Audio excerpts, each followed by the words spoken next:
जय माता दी। आज सुनेंगे मासिक दुर्गा अष्टमी की व्रत कथा। मासिक दुर्गा अष्टमी व्रत माँ दुर्गा के लिए रखा जाता है। यह व्रत हर महीने की अष्टमी तिथि को मनाई जाती है और ऐसा माना जाता है कि इस व्रत को करने से नवरात्रि में किए जाने वाले उपवास के जितना ही फल मिलता है। तो आइए रसपान करते हैं मासिक दुर्गा अष्टमी की व्रत कथा। पौराणिक मान्यताओं के अनुसार प्राचीन काल में असुर दंभ को महिषासुर नाम की एक पुत्री की प्राप्ति हुई, जिसके भीतर बचपन से ही अमर होने की प्रबल इच्छा थी। अपनी इसी इच्छा की पूर्ति के लिए उसने अमर होने का वरदान हासिल करने के लिए ब्रह्मा जी की घोर तपस्या आरंभ की।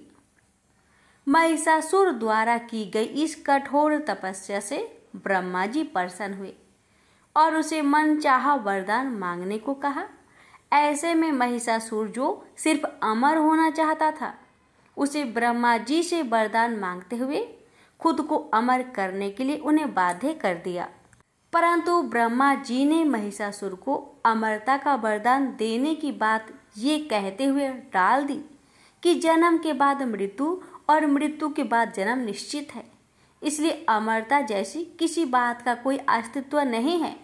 जिसके बाद ब्रह्मा जी की बात सुनकर महिषासुर ने उनसे एक अन्य वरदान मांगने की इच्छा जताई और कहा, ठीक है स्वामी, यदि मृत्यु होना तय है तो मुझे ऐसा वरदान दे दीजिए कि मेरी मृत्यु किसी स्त्री के हाथ से ही हो। इसके अलावा अन्य कोई दैत्य, मानव या देवता कोई भी मेरा वध ना कर पाए। जिसके बाद ब्रह्मा जी ने महिषासुर को दूसरा वरदान दे दिया। ब्रह्मा जी द्वारा वरदान प्राप्त करते ही महिषासुर अहंकार से अंधा हो गया और इसके साथ ही बढ़ गया उसका आतंक। मौत के भय से मुक्त होकर उसने अपनी सेना के साथ पृथ्वी लोक पर आक्रमण कर दिया।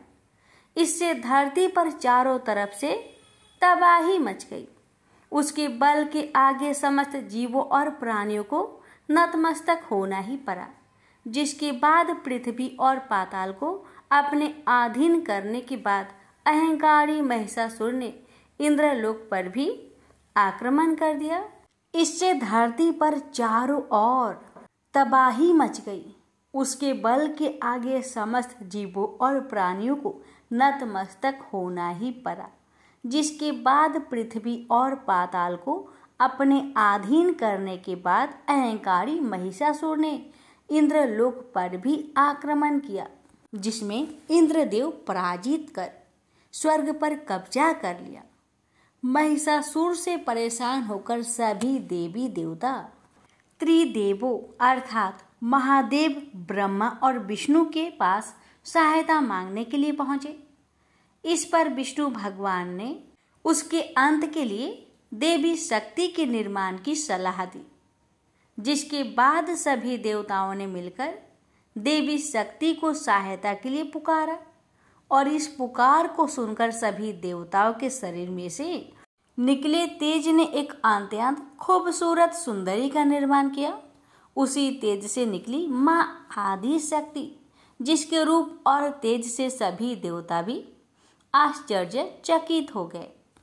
त्रिदेवों की मदद से निर्मित हुई देवी दुर्गा को हिमवान ने सवारी के लिए सिंह दिया और इसी प्रकार वहां मौजूद सभी देवताओं ने भी मां को अपने अपने एक एक अस्त्र शस्त्र सौंपे और इस तरह स्वर्ग में देवी दुर्गा को इस समस्या के हेतु तैयार किया गया।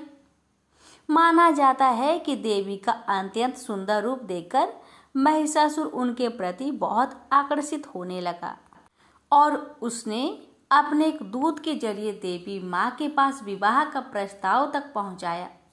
अहंकारी महिषासुर की इस ओछी हरकत ने देवी भगवती को बहुत क्रोधित कर दिया। जिसके बाद ही माँ ने महिषासुर को युद्ध के लिए ललकारा। माँ दुर्गा से युद्ध की ललकार सुनकर ब्रह्मा जी से मिले वरदान के अहंकार में अंधे हो चुके महिषासुर उनसे युद्ध करने के लिए तैयार भी हो गया। इस युद्ध में एक एक करके महिषासुर की संपूर्ण सेना माँ दुर्गा ने सर्वनाश कर दिया।